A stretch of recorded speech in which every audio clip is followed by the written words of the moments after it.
అందరికీ నమస్కారం. Welcome back to IT media. నేను మీ ఝాన్సీ. పాలు ఎలా తాగాలి? ఇప్పుడు అన్ని పాలు అడల్టరేట్ అయిపోతున్నాయని అందరూ అంటున్నారు. అసలు మనం పాలు తాగితే మాత్రమే మనకి ఆ కాల్షియం కానీ అవన్నీ వచ్చే అవకాశం ఉంటుందా? ఆల్టర్నేట్స్ ఏవైనా ఉన్నాయా? అసలు మనం పాలు తాగడం ఆరోగ్యానికి మంచిదేనా? పాలు ఎందుకు తాగాలి? నార్మల్గా అయితే ఇంతకుముందు కొంచెం మంచి స్పెషల్ అకేషన్స్లో అయినా పాలు పొంగిస్తాము, పాలు తాగితే మంచిది అంటాము, స్ట్రెంతన్ అవుతాము అంటాము. ఇప్పుడు ఆ సిచ్యువేషన్ లేదు. మనకి అసలు పాలు తాగడానికి ఉన్న ప్రాధాన్యత ఏంటి? ఎలాంటి ఆరోగ్య ప్రయోజనాలు కలుగుతాయి? ఆల్టర్నేటివ్స్ ఏంటి తెలుసుకుందాము. ప్రస్తుతం అంతా ఉన్నారు వంటింటి చిట్కాలకు కేర్ ఆఫ్ అడ్రస్ అయిన మధుసూదన్ శర్మ గారు. వారిని అడిగి ఈ డౌట్ క్లారిఫై చేసుకునే ప్రయత్నం చేద్దాం. వీడియో స్కిప్ చేయకుండా పూర్తిగా చూసే ప్రయత్నం చేయండి. నమస్తే సార్. నమస్తే. ఎలా ఉన్నారు సార్? బాగున్నానమ్మా. పాలు తాగండి అని చెప్పడం అనేది ఈ మధ్యకాలంలో అయ్యో నేను చెప్పడం వల్ల తాగారు వాళ్ళకి ఏదైనా ఇష్యూ వచ్చిందా అనేంత తీవ్రతగా వెళ్ళిపోయింది సార్. ఎందుకంటే అడల్టరేట్ అవుతున్నాయి. మనం చాలా వీడియోస్ చూస్తున్నాం. అసలు పాల ఏంటి ఏదో ఆయిల్ వేసేసి సోప్స్ వేసేసి వాటినే పాలుగా అమ్ముతున్నారు చాలామంది. అంతకు ముందైతే పాలు తాగితే మనకి బలం, కానీ ఇప్పుడు పాలు తాగితే అవే మనకి పాయిజనస్గా ఉంటున్నాయి. నిజంగా పాలు ఎందుకు తాగాలి అని గట్టిగా చెప్పే రీజన్స్ ఏమైనా ఉన్నాయా? పాలు కాకుండా పాలకున్న విలువనిచ్చే వేరే ఆల్టర్నేటివ్స్ ఏమైనా ఉన్నాయా? చెప్తానమ్మా. చాలా మంచి ప్రశ్న అడిగారమ్మా. చాలా మందికి అవగాహన కూడా కలుగుతుంది. ఇప్పుడు మనం చెప్పుకున్నటువంటి విషయాల గురించి వాళ్ళు బాగా విన్నట్లయితే, ఈ ప్రోగ్రామ్ చూసినట్లయితే, పాలు తాగే వయస్సు దంతాలు రాని వయస్సు. సో దంతాలు రావడం మొదలైన తర్వాత గుర్తు ఏంటంటే క్రమక్రమంగా పాలు మానేసి తినమని చెప్పేసి ప్రకృతి హింట్ ఇచ్చేటువంటి పద్ధతులు ఉంటుందమ్మా. ప్రకృతి మాత యొక్క హింట్ అది. సో దంతాలు రావడం మొదలైతే తినమని చెప్పేసి తాగమని చెప్పేసి కాదు. సో చిన్నపిల్లలకి కంపల్సరిగా పాలు అవసరం. అవసరాన్ని బట్టి సరే తల్లిపాలు అమృతతుల్యము, ఫస్ట్ వ్యాక్సిన్, లేని పక్షంలో ఏదో ఒక పద్ధతిలో మాత్రం చిన్నపిల్లలకి మాత్రం పాలు కంపల్సరీగా వాడాలి. పళ్ళు వచ్చే కొద్దీ దాని గుర్తు కూడా ఏంటంటే నమిలేది అలవాటు చేసుకోమని చెప్పేసి గుర్తమ్మా. పాలు పోషకాహారము, సంపూర్ణాహారం. ఇంతకుముందే మీరు చెప్పారు, ప్రస్తావించారు. పూర్వకాలం అయితే కానీ పోషక విలువలు కూడా ఎక్కువ ఉండేవి. ఇవి నిజంగా పాలు తాగుతున్నాం కానీ దాంట్లో మనకు ఎంతవరకు ప్రయోజనం అనేది క్వశ్చన్ మార్క్. సరే, అది ఆ సబ్జెక్ట్ వేరు. సో ఇక్కడ ఏం జరుగుతుందంటేమా, ఈ పాలను జీర్ణం చేసేదానికి మన దేహంలో రెనిన్, పెప్సిన్ అనేటువంటి ఎంజైమ్స్ రిలీజ్ అవుతుంటాయి. Rennin, pepsin. సో ఈ రెనిన్ అనేటువంటి ఎంజైమ్ చిన్నపిల్లల్లో విపరీతంగా ఉంటుందమ్మా. సో 6 మాసాల వరకు విపరీతంగా ఉంటుంది. అదేవిధంగా క్రమంగా తగ్గుతూ 12 మాసాలు, 18 మాసాలు ఈ విధంగా వచ్చేసి క్రమంగా తగ్గుతూ ఇంచుమించు 3-4 సంవత్సరాలు లేకపోతే 1 సంవత్సరం అటు ఇటైనా కంప్లీట్గా రెనిన్ అనేది బాడీలో ఉత్పత్తి కావడం అయిపోతుందమ్మా. సో పాలను జీర్ణం చేసేదానికి తప్పనిసరిగా రెనిన్ అవసరం. సో అందుకే ఫస్ట్ అని చెప్పాను, దంతాలు రానప్పుడు పాలే సమీకృత పౌష్టిక ఆహారం అని చెప్పేసి. దాని వెనక తెర వెనుక కాదు ఇది. సరే, దీంతో పాటు చెప్పాను కదమ్మా, ఒక వయస్సు వచ్చేసరికి ఆ పాలల్లో ఈ పాలను జీర్ణం చేసేటువంటి ఈ రెనిన్ అనేటువంటి ఎంజైమ్ వయస్సు వచ్చేకు తగ్గిపోతుందమ్మా. అదొకటి. రెండవది ఈ పెప్సిన్ అనేటువంటి ఎంజైమ్ ఉంటుంది కదమ్మా. ఈ పెప్సిన్ అనేటువంటి ఎంజైము పాలలో ఉన్నటువంటి ప్రోటీన్ జీర్ణం చేయడానికి ఉపయోగపడుతుంది, చిన్నపిల్లలకు కానీ పెద్దలకు కానీ. సో పెద్దలకు పాలు తాగారనుకోండి, ఆ పెప్సిన్ అనేటువంటి ఎంజైమ్ ఉన్నప్పుడే ఆ పెప్సిన్ యొక్క ఎంజైమ్ ప్రభావం చేతనే పాల నుండి ప్రోటీన్స్ జీర్ణం అవుతుంటాయి అన్నమాట. సో ఈ యొక్క పద్ధతిలో ఆ పాలను అవగాహనతో కలిగి వాడుకోవడం వల్ల మంచిదమ్మా.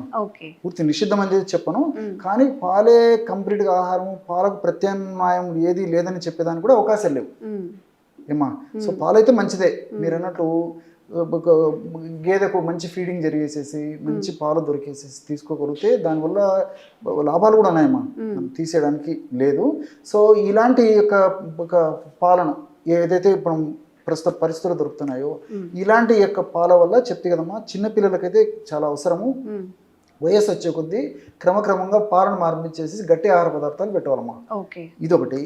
రెండవది, ఈ పాలలో సహజంగా సమాజంలో ఒక విధమైన అభిప్రాయం ఏంటంటే పాలలో కాల్షియం ఎక్కువ ఉందని చెప్పేసి, తర్వాత ఈ ప్రోటీన్ ఎక్కువ ఉందని చెప్పేసి, అన్ని రకాల పోషక విలువలు ఉన్నాయని చెప్పేసి ఉంది. అది కొంతవరకు వాస్తవం. కానీ అంతకంటే కూడా ప్రోటీన్స్ ఎక్కువగా ఉండి మరి తర్వాత పాలలో ఫైబర్ ఉండదు. ఫైబర్ కూడా బాగా ఎక్కువగా ఉండేసేసి కాల్షియం ఎక్కువ ఉన్నటువంటి పదార్థాలు కూడా అనేకం ఉన్నాయమ్మా. ఓకే. దాంట్లో నువ్వుల్లో ప్రోటీన్ అవును, మనం ఇందాక కూడా చెప్పుకున్నాం. తెల్ల నువ్వులు ఏదైనా పర్లేదు, మన నల్ల నువ్వులు మొత్తం మీద ప్రోటీన్ పర్సెంటేజ్ ఎక్కువ ఉంటుంది. సో పాలల్లో పర్సెంటేజ్ కంటే కూడా ప్రోటీన్ పర్సెంటేజ్ కూడా దీంట్లో ఎక్కువ ఉంటుంది. 25% నువ్వుల్లో ప్రోటీన్ ఉంటుంది. అదేవిధంగా ఫైబర్ కూడా దాదాపు 15% వరకు కూడా ఫైబర్ ఉంటుంది.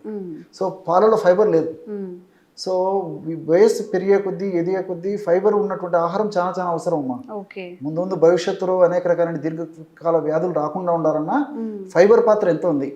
మంచి మంచి బ్యాక్టీరియా వృద్ధి చెందాలన్నా ప్రేవుల్లో, సో గుడ్ బ్యాక్టీరియా బాగా ఉత్పత్తి చేసేసి దానివల్ల జబ్బులు రాకుండా ఉండాలనగా ఈ ఫైబర్ చాలా అవసరం.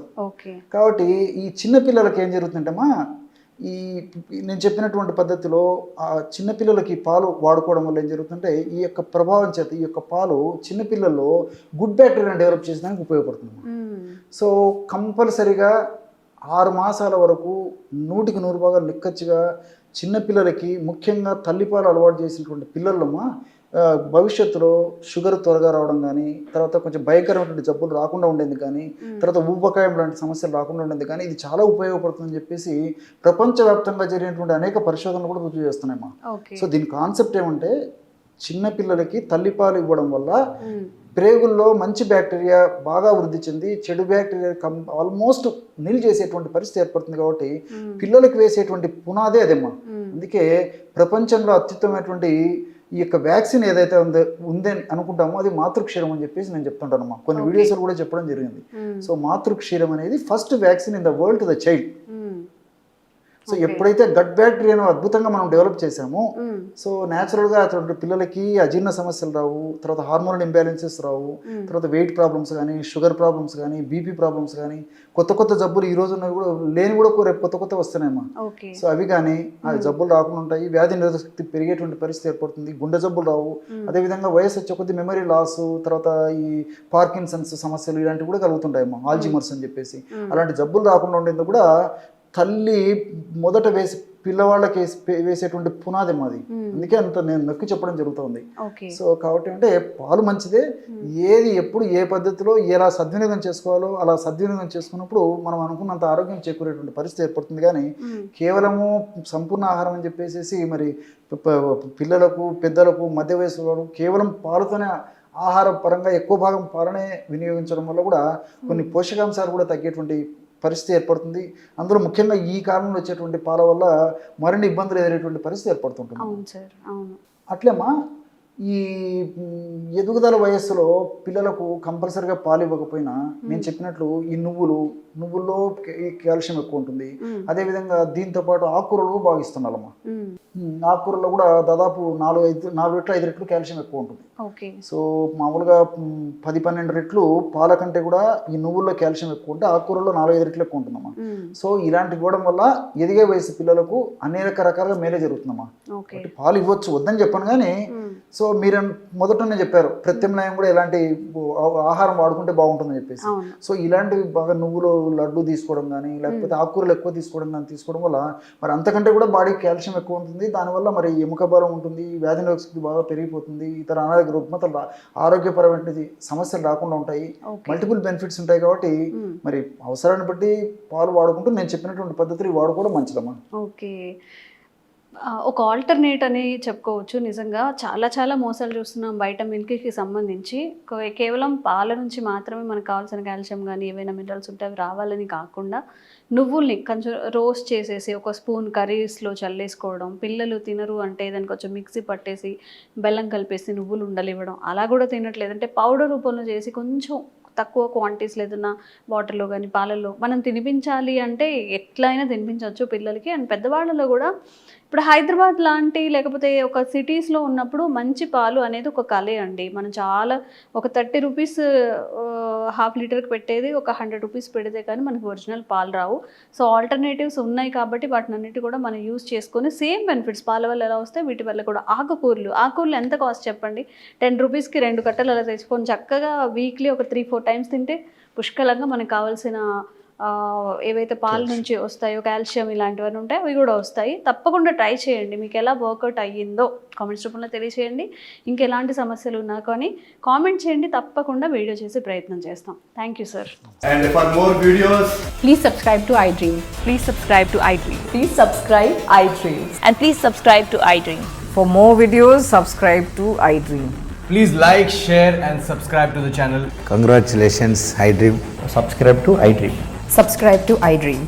So subscribe to iDream Media. iDream team అందరికి huge congratulations. Please subscribe iDream Media. Please subscribe to iDream. Subscribe iDream. Please subscribe to iDream. iDream అంటే నా కళల ఛానల్ను సబ్స్క్రైబ్ చేసుకున్న నోరు తిరుగుతలేదు, మీరైతే గంట గుర్తు కొట్టండి. For more such videos, please subscribe to iDream.